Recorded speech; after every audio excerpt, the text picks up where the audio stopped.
This is the Morning Drive Podcast from Double T 97.3, getting you ready for today's sports day. 3 of the first 4 games have been at home, so at some point in time you're going to have to venture outside the 806, so that'll start this week. While having a little fun along the way. Always good if you can blame it on somebody else, right? Yeah, sure. Especially some media guy. Sure. Right, some media guy. Catch the show live weekday mornings from 6 to 9 on Lubbock Sports Station, Double T 97.3. If you want to say, hey, I heard it here, you might have heard it here first if you weren't listening last night. So Jalen Hutchings and Tony Bradford were on last night, okay? Or they were in the room at least. And because I left so we could go to the basketball games. But there's been a little bit of discussion, and apparently Coach McGuire texted Coach Kitley this about putting Jalen Hutchings in at fullback. So if you see number 95 at some point in time this year in fullback, I mean, it was kind of as a joke last night that I think Jalen or Tony had given Coach McGuire one of his questions. What about putting in Jalen Hutchings at fullback? Kind of one of those deals, kind of thing. I didn't hear exactly what the question was, but Coach McGuire, he and Chris Level were laughing about it. And Coach McGuire's like, I can show you a text where I actually sent a text to Coach Kitley about putting him in the backfield. So don't be surprised if you see that. Was it after Donovan attempted to run forward? I don't know. To a stacked line? I don't know when he sent that text. Is that when the text went through? I don't know. But I thought that is kind of like the old William Refrigerator Perry, kind of play. Putting him in there. I have no idea what kind of 40 speed, Jalen Hutchings has. But, I wouldn't guess it would be about him running the football. It would be more about being a lead blocker. But I mean, he's 310. He probably could move the line. If you handed him the ball, gave him but most undoubtedly, being a lead blocker. But anyway, don't be surprised if you see that. Tony, I will be. You will be? Okay. Yeah. Okay. Well, I think that was probably him having fun, but I don't hate the concept. I mean, you get a big guy back there to kind of be a lead blocker and clear out an open lane, and you'd have the extra blocker there in the backfield. So yeah, I wouldn't hate that. So when I say don't be surprised, I was more of like, if it happens now, you won't necessarily be surprised. You'll say, I'm surprised they did it, but I'm not surprised because Coach McGuire had previously said that could possibly happen. Does that make sense? Right? Sure. Okay. Sure it does. Okay. So you could be surprised, but don't be surprised by the surprise of Jalen Hutchings showing up in the backfield. I feel like I need to carry a 2 in this conversation. You do. Yeah. Yes. Times 3. The other thing is that, and I don't know if this was made in jest, so hopefully none of the gumshoes were listening, but because back in the day this would be considered an extra benefit, but now I would imagine it's just part of name, image, and likeness, and maybe just as a part of the old process that we're going through now of pay for play. But Coach McGuire did say that Tony Bradford could drive his Corvette for a month if he came back next year. Okay. But then he also went on to say, "Hey, good luck getting into that seat with his frame, with your hips, right?" It was also the one I thought I enjoyed the most of that was the would he trade houses? Yes. And he said no, but he can come live with us. My wife loves him, and I thought that was nice. Yeah. That was pretty funny. I think Tony Bradford is a big time quality dude. We're blessed to have guys like him on our football program representing this university. Yeah, I think 20 years from now he's going to have done great things. No question. Yeah. No, he's one of the good ones. I did think it was interesting, Coach McGuire saying basically when he was talking about the officiating and being consistent, and because somebody asked him, okay, can you define pass interference for me? Because that's what the question was, and that's where it started. He goes, well, he said, if you look at the definition of pass interference at 13:06 or whatever it was in the third quarter, that's the play that you and I talked about quite a bit, where Miles Price basically gets mugged and hugged, and he still almost catches the ball. That's pass interference every time. I don't care what you're calling it tight, you're calling it loose. That's That's pass interference. Right, which it wasn't called then. And then the pass interference with like 14:04 to go in the game, which is the one that's on Rashad, on the 6-yard line. It was 2nd and goal. Oh, I thought that was pass interference on the offense. Yeah, right. I did too. I did too. That's exactly what I thought. But it wasn't. It wasn't called that way. It was called pass interference on Rashad Williams, and it moves the ball from the 6 and makes it 1st and goal as opposed to 3rd and goal from the 6. So it goes to 1st and goal basically from the 2, and then they get a touchdown right away from the running back. So anyway, that was just a couple of things from last night. 6:37 this morning here on the morning drive. We've talked about basketball a little bit. They'll be back in action on Monday, and then the Lady Raiders play Tuesday and Wednesday of next week, and then they'll play a week from Sunday as well. So it's a busy time with the convergence of all the sports taking place. I saw this yesterday, and I thought this was extremely curious. So Frank Reich, your guy from the Buffalo Bills, who helped lead the Buffalo Bills back to a huge win against the Houston Oilers way back in the day. He was fired this week. Jimmy, he was fired over the phone by Jim Irsay. Jim Irsay couldn't take the time to come to the office and fire him. He gets a phone call on Monday morning. Irsay was in town? I don't know if he was in town or not, but I mean, he has, means to get into town if you're going to fire somebody. You'd like to think so, but I mean, I don't know. I mean, if he was across the country or something, but still wanted to make the move. The quote from Fox, is it Fox 59? Yeah, Fox 59. Didn't even know they had a Fox 59. They're in Indianapolis. Their sports guy, Mike Chappelle, said they talked. Frank Reich listened. Irsay informed his head coach he was being fired. The news came less than 24 hours after they lost to the New England Patriots. Apparently, Irsay wasn't available for a face-to-face, so the two are expected to get together, quote, in the next few weeks. That'll be fun. Why would we meet now? Do you need something for me, like where I've hidden the keys to the office supplies or something like that? Getting your sports day started the right way. This is the Morning Drive Podcast from Double T 97.3, breaking down the biggest games. If Texas Tech does not win the Big 12 football conference, who are you rooting for to win the conference if Tech does not win it this year? Well, busting some chops along the way. I hold back on sending you stuff. I mean, I'm very, very, very judicious. We spend 3 hours a day, 5 days a week together. Why would we need to communicate during the weekends? Right. Save it for the show. We do. We save it for the show.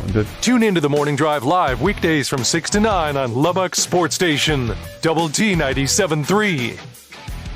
Jamie, it's 11/11/22. 11 plus 11 is 22, and it's the year of our Lord 2022.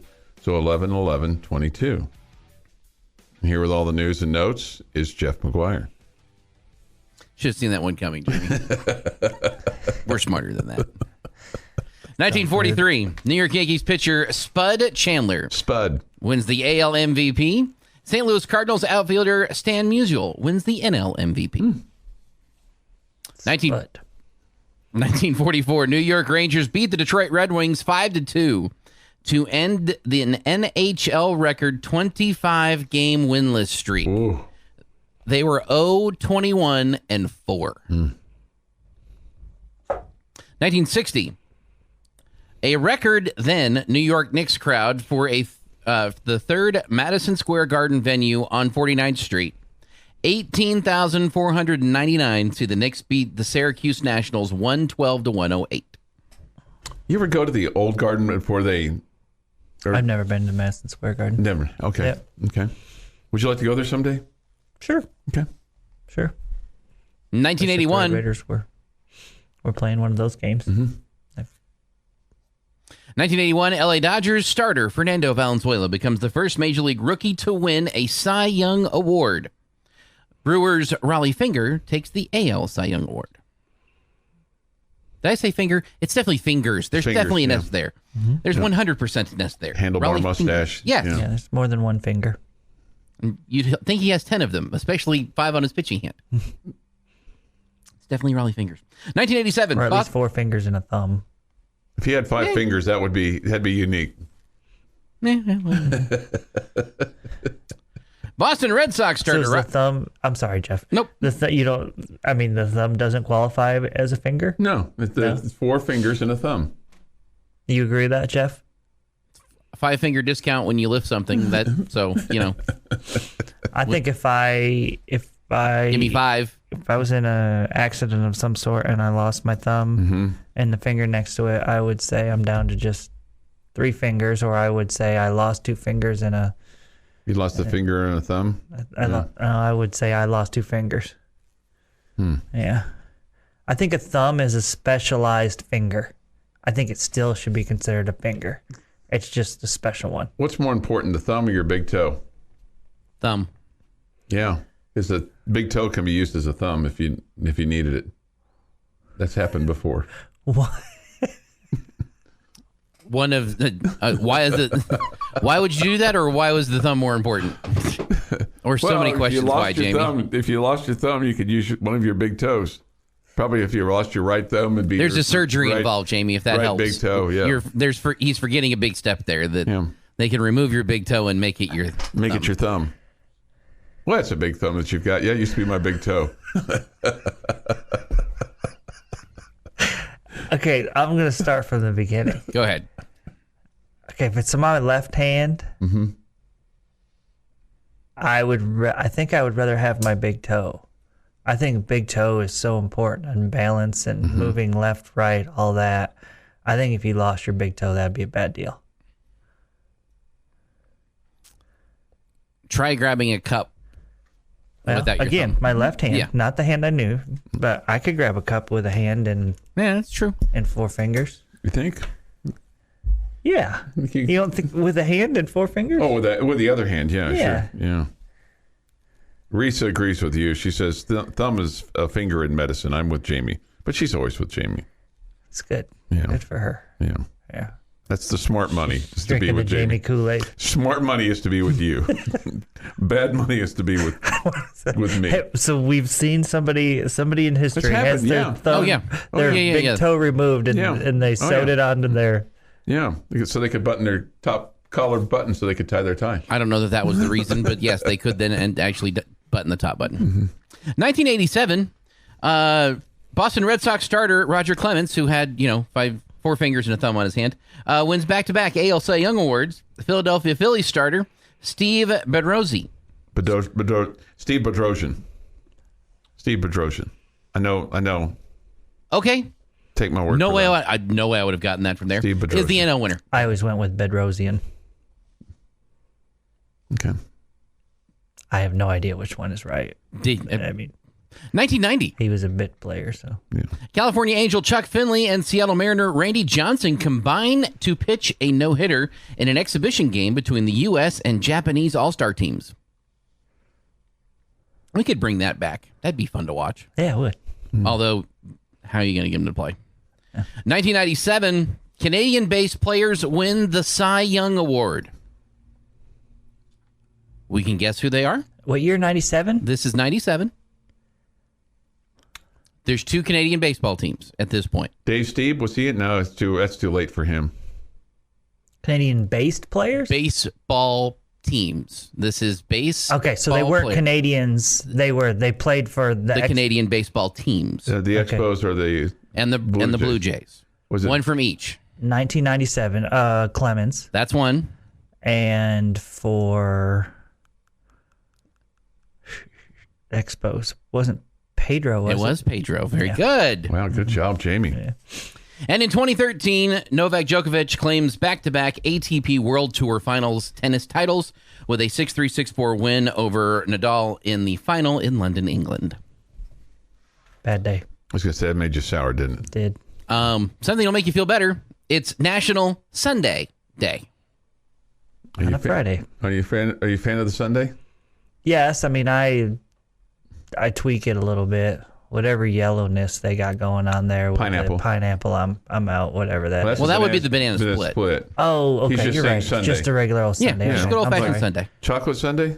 No, 100% out on that. The chocolate's too rich for me. Strawberry? Strawberry Sundae With all day, vanilla every ice day. cream. Mm-hmm. Okay. Happy birthday, Andreas Flores turns 31. Oh, cool. Wow. Demi Moore is 60. Mark Sanchez, 37. Victor Cruz, 36. And on this day in 1921, exactly 3 years after the end of World War I, the Tomb of the Unknown Soldier is dedicated in Arlington Cemetery. 2 days before, an unknown American soldier who had fallen somewhere on the World War I battlefield arrived at the nation's capital for a military ceremony in France.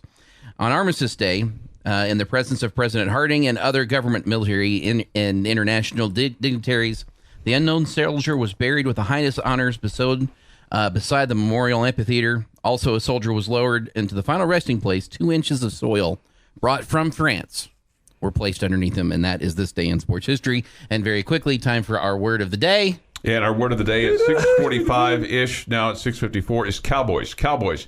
Go to doublet973.com and enter that in. You could win $10,000 a week from today from Double T 97.3 and the Home Zone. You're listening to the Morning Drive podcast from Lubbock Sports Station, Double T 97.3, recapping the night that was in the world of sports. A little bit later on tonight, we'll have the Astros and the Diamondbacks. That'll be at 8. And then the Rangers playing at Seattle tonight. And also bringing some humor to your day. Was it pretty big? Yeah, I mean, it's Impressive? Yeah. Was it fascinating? It was. I thought it was fascinating. It kind of smelled, but I mean. Hear the show live weekday mornings at 6 on Double T 97.3 or on the Double T 97.3 mobile app. Thanks for being with us. Take your thoughts this morning on the Yates Flooring Center chat line. Go to the Double T 97.3 mobile app. It's presented by Happy State Bank. Benchmark hotline is open as well. 4-5 Texas Tech against 6-3 Kansas tomorrow. KU is 3-3 in the Big 12. Texas Tech is 2-4 in the Big 12. Texas Tech with a win would give themselves an opportunity to have a terrific home record. It has been since 2009 when the Red Raiders last finished 6-1 at home. You're 4-1 right now. So you'd have to win tomorrow and then the last game of the year, the Saturday after Thanksgiving against Oklahoma, which seems very doable. Possible, sure. Yeah, seems doable. How about this for Krishan Merriweather? He had his 3rd game with 10 or more tackles at TCU and the 5th of his Red Raider career as he made 11 stops against the Horned Frogs. So he and Tyree Wilson right now currently rank 18th in the FBS and 2nd in the Big 12 for solo tackles. The team leading 78 tackles for him through 9 games is the best since the start of the 2000 season, trailing only players like Jordan Brooks, who had 98 in 2019, Dakota Allen, who had 82 in 2015, Bront Bird, forget about him, 79 in 2010, and Dwayne Slay, 79 in 2005. All those guys are, really up there in terms of, defensive standouts, history of Texas Tech football. Yep, those were good ones. They had 10 tackles for loss against TCU. It was only the 5th time since the start of the 2000 season that Texas Tech has notched at least 10 tackles for loss against a Big 12 opponent. That could be a key for tomorrow. I mean, if you can, because the thing you look at, I think, from when you look at these two teams, they've had such a different journey to where they are in terms of some of their stats, because KU piled up wins against Tennessee Tech and Duke in addition to beating Houston. That's a common opponent. KU also beat West Virginia in Morgantown, common opponent, although it took them to overtime. They've beaten Iowa State. Tech has yet to play them. They lost at home to TCU. Tech lost on the road to TCU. And then they have a loss away from home at OU and a loss away from home at Baylor, 35-23. I think the thing about that game is KU played better in the second half than they did the first half, but I feel like that overall Texas Tech probably played a more complete game against Baylor than KU did. Okay. The thing that was impressive for KU's standpoint in the Baylor game is that Baylor led like 28-3 at the half, and so they only scored a touchdown in the second half. Mm-hmm. So and then of course they have the win over Oklahoma State, 37-16, and Tech lost at home to Oklahoma State 41-31. But it's a completely different Oklahoma State team that played. I say completely different, substantially different. Appears that way. Yeah, from what they played last week than what Tech played earlier in the season. But here, this may be, of all the stats, Jamie, this may be the one, and we've talked about this every single week. But the disparity this week is pretty large. Kansas in the turnover margin is +8. +8. That's 12th in the NCAAs, and it's second in the Big 12. Texas Tech is -8 in the turnover margin, 120th in the FBS, and 10th in the Big 12. So, I mean, it's Captain Obvious stuff, but, can you just play them even? If you just played them even, is that enough to win, in terms of the turnover margin? If you played Kansas even? Yeah. Yes, it absolutely is. Yeah. Yeah. Hey, absolutely. I mean, Kansas, you would think, probably has to say, they're the one that's saying, we have a chance to get 2 or 3 here. We need to be plus if we're going to win. Is Kansas favored in this game? To be honest with you, Jamie, no, I don't think so. I think, yeah, I'm constantly. Maybe I should do a better job of watching the line. I'm constantly asked by people who's favored, and I've just never been a line watcher. Mm-hmm. Me neither. But I mean, you're kind of talking there like Kansas is the favorite, and the Red Raiders need to be plus whatever to win. And no, I feel like it's the opposite to me. Okay. Tech is favored by 3.5. Yeah. Okay. But I guess my point was when I look at some of these other numbers, like KU is 3rd in scoring offense, Tech is 7th. KU is 5th in rushing offense, Tech is 8th. Tech is 1st in passing offense, KU is 9th. Then you look at total defense, Tech is 4th, KU is 9th. So that's the other thing too, where there's a big advantage for the Red Raiders. Their defense has played substantially better, I think, over the consistency of the season than Kansas. Mm-hmm. No question. Okay. Kansas defense is not good. Tackles for loss. Their offense is good. Tackles for loss, Big 12 is 3rd. KU is 9th. And then total defense, I told you, and then I told you it was 4th and 9th. So anyway, it's kind of some of the matchups there.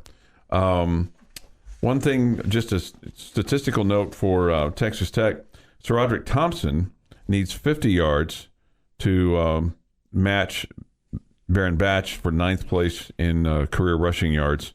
He enters the weekend with 2,461. Nice. So he's a guy that could have a good day too. I'd be a fan of that. Yeah, and I think your running back. I think your offense in general should have a big day tomorrow. Is there something key that you're looking for tomorrow? Do you think it's passing down the field? Do you think there's a big opportunity there? I think being able to run the football is key. Not put all the pressure on whoever is your quarterback. So I think if you can get SaRodorick and Taj going, your offensive line can create the openings for that to happen, then I think you got a shot. Somebody said, "Did you hear yourself? Baylor killed us." I understand that 45-17, but it was a much closer game than that. It was funny. It was a funny game because you were getting blown out early. I mean, you were not in, in the game, and it felt like you were getting crushed. And then all of a sudden, it was 24-17, and then you were in it for a minute, and then it all fell apart again. Yeah. So it felt like for the majority of the game, Baylor was dominating you, but there was a stretch in there where it's like, okay, we're in this thing, and into the third quarter, we're like, hey, we're right here, and then it went bad again. Yeah, I guess I guess when I was just comparing the two games, I felt like Tech was in it more against Baylor than KU was in it against Baylor. I didn't watch a single snap of the Baylor KU game. I just saw the score. So anyway, that was just my take. That was just my take on that. 7:23 this morning here on the Morning Drive. Other games in the Big 12 tomorrow. Oklahoma is at West Virginia. That's an 11 a.m. kick. Iowa State at Oklahoma State, 2:30. Then Tech and Kansas play at 6. And then tomorrow night also, K-State is at Baylor. That is a 6 o'clock kick. And then TCU at Texas, a 6:30 kick. How many road teams win tomorrow? Oklahoma will. Is that it? TCU? Nope. Okay. Oklahoma is the only road win. Okay. All right. I will do upon further review. We'll make official predictions. I also have the standings for the upon further review. Okay. Jamie's got a question of the day. That is next here this morning on Lubbock Sports Station Double T 97.3 and Double T 97.3.com. Your morning dose of coffee and sports. This is the Morning Drive Podcast from Double T 97.3. Catch the show live weekdays from 6 to 9 on Double T 97.3 FM or on the Double T 97.3 mobile app. All right, here is my question for you guys today. This is pretty wide-ranging with Red Raider football, so I'm expecting some different responses off the wall. Okay. Well, I think you can count on off the wall. Arkansas. Okay. I'll never live that down. As you shouldn't. What has been the biggest surprise about the 2022 Red Raider football season?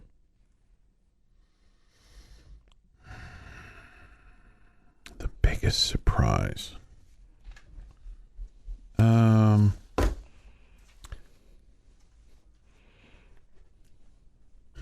That we have been, I think, more aggressive than I thought on fourth down. I thought we were going to be aggressive on fourth down. I didn't think we were going to be, from our own 36, aggressive on fourth down.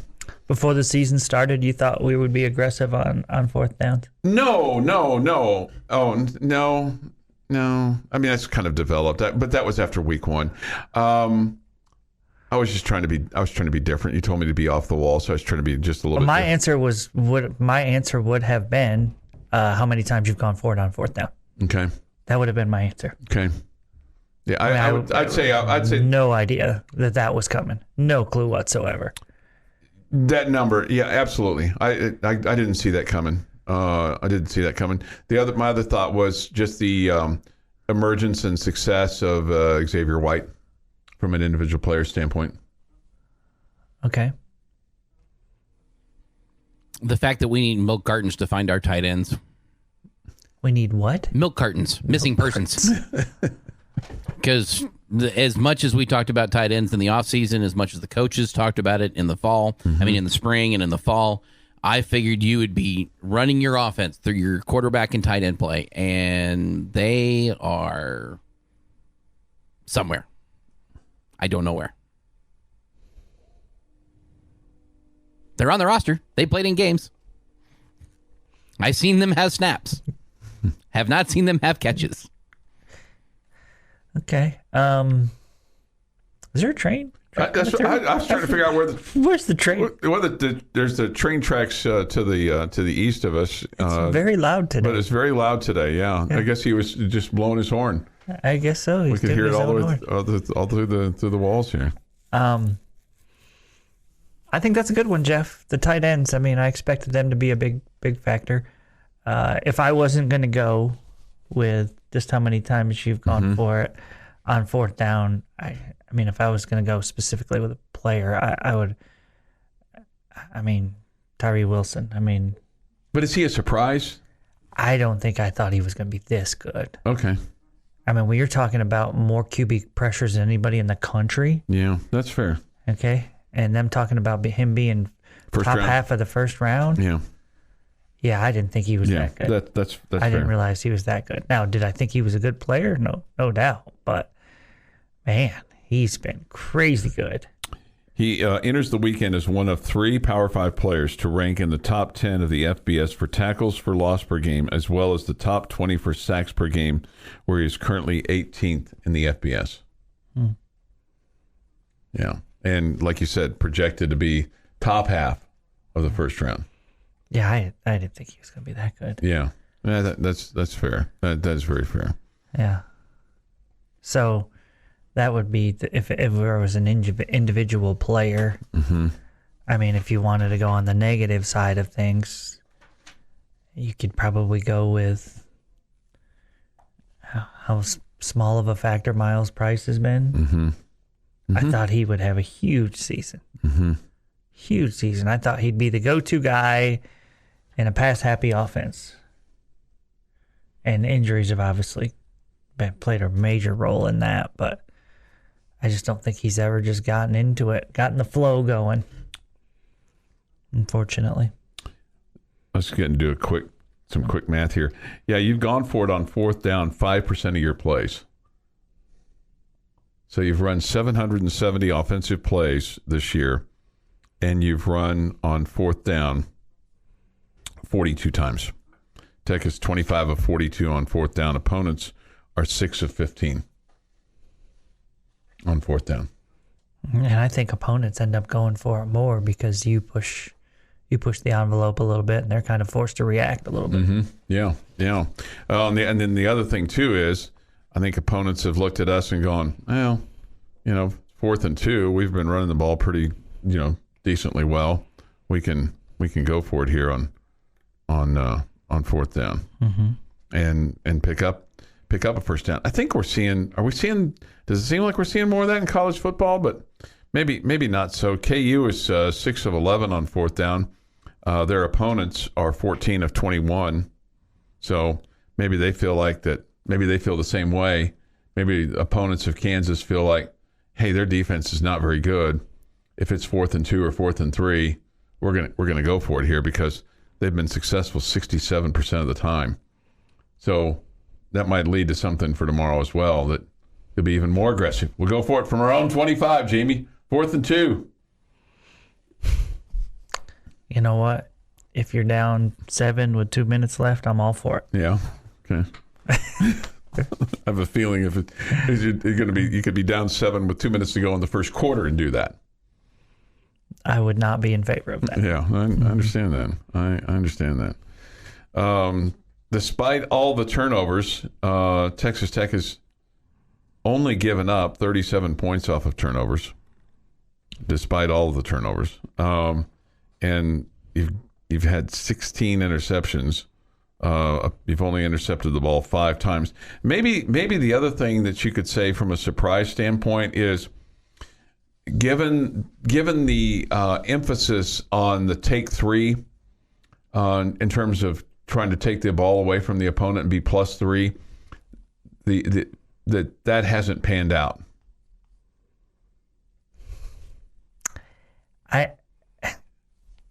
I think every coaching staff tries to get forced turnovers. Yeah, no, I mean, just because they came up with this take 3 thing, it's not anything new. Every defensive coordinator, every head coach, they want turnovers.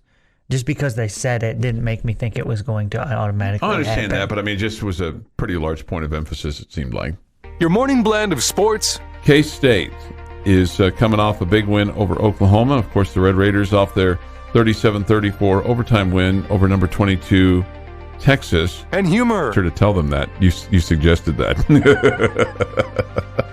And of course, that got a big laugh. This is the Morning Drive Podcast from Double T 97.3.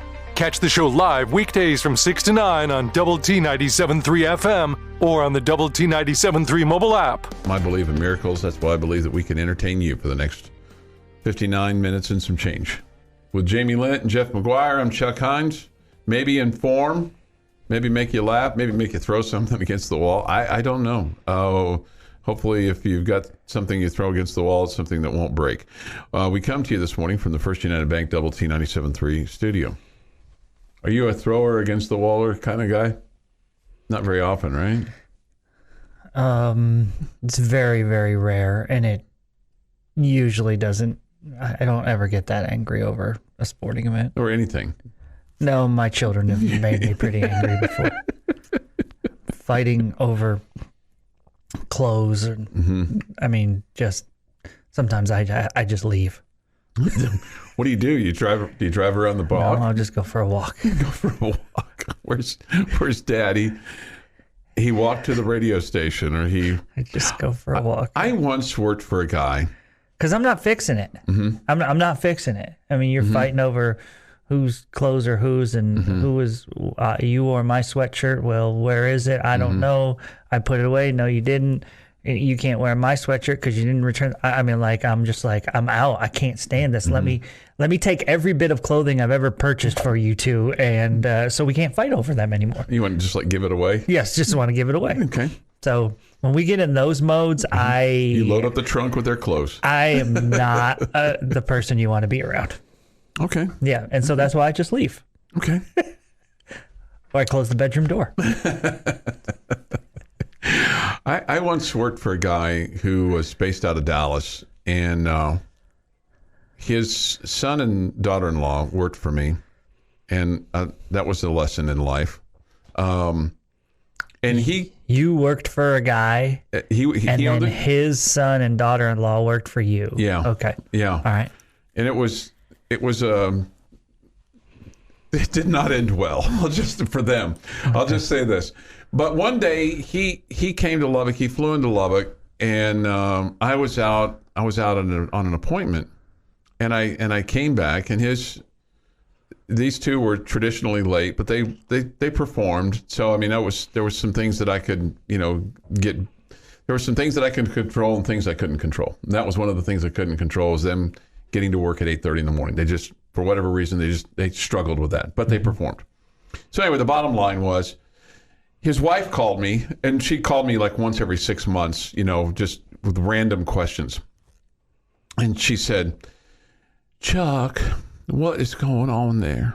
And I was like, "What do you mean?" It's like, "Ken just came home, and he was just so upset. He had been to Lubbock today, and he walked home from the airport. He literally walked home from Love Field to Highland Park." And I said, "First of all, I didn't even know he was here." I said, I've been out all morning. But he was so mad when he came to Lubbock and wasn't happy with not seeing his son and daughter-in-law at work at the proper time. And he knew that I was out making calls, and didn't leave me a note or anything. This is before email. And he walked home from Love Field. He was so mad. And I believed it. How far was it? Well, it was summer, but we're talking Love Field to Highland Park. I mean, it's several miles. Okay. I mean, he was not in the best of shape, but it's like, wow.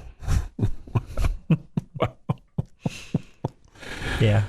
I don't. Goodness. There are not many things that get me that angry. Yeah. It's just, kids fighting over things that No, I got you. are unnecessary to fight over. That's where We never had that.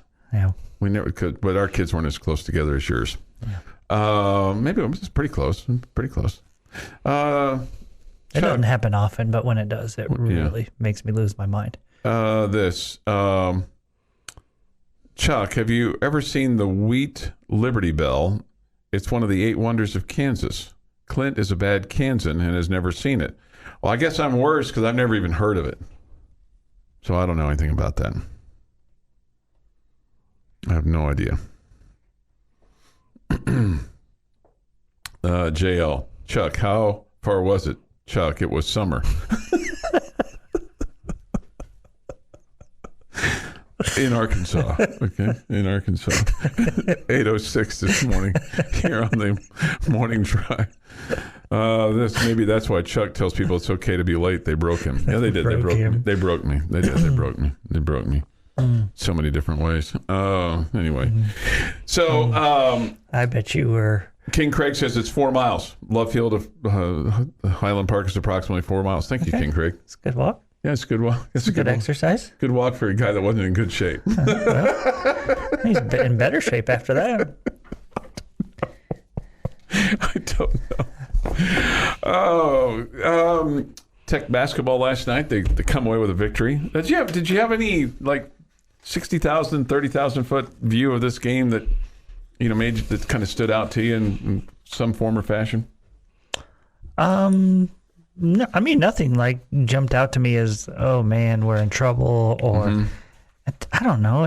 You did a better job with turnovers, just 12. It felt like, I don't know. It just felt for much of the game that it was kind of sloppy.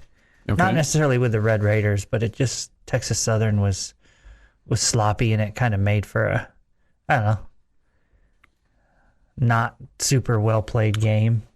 I thought the Red Raiders did everything that they needed to do. Again, the rebounding thing jumps out at you a little bit because Texas Southern is not like that's a high caliber team, and they out rebound you. But you're missing your big man right now, and the problem is you don't know when you're going to get him back.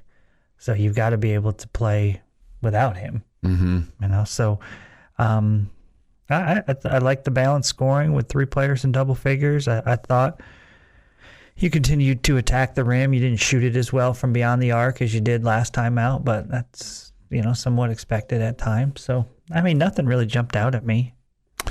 Didn't shoot it as well in the second half. You were 17 of 29 from the field in the first half, 11 of 32 in the second, 3 of 8 from distance in the first, 2 of 9. Shot better from the free throw line in the second half, 10 of 12 versus 7 of 10. Hey, does Davion Harmon remind you of anybody? Because I had two different people bring up the same name with regard to him. And we're only 2 games into seeing him. But Damon Stoudemire. Okay, Bryson Williams from last year? One was a post and one's a point guard. I'm just talking about the hustle and but 2 different people brought that up. I'm just telling you. They both. I know. They both play basketball for Texas Tech. Okay. Yep, they same guy. Okay, well. If you tell me it's about a specific thing, but I mean, they're nothing like each other. Maybe just the hustle, maybe the aggressiveness. I don't know. Okay, I could probably buy into some of that. Maybe that. But that. You need to stop listening to other people, man. I am going to stop listening to other people. You've been listening to the Morning Drive podcast from Double T 97.3. For more from Lubbock Sports Station, go to doublet973.com.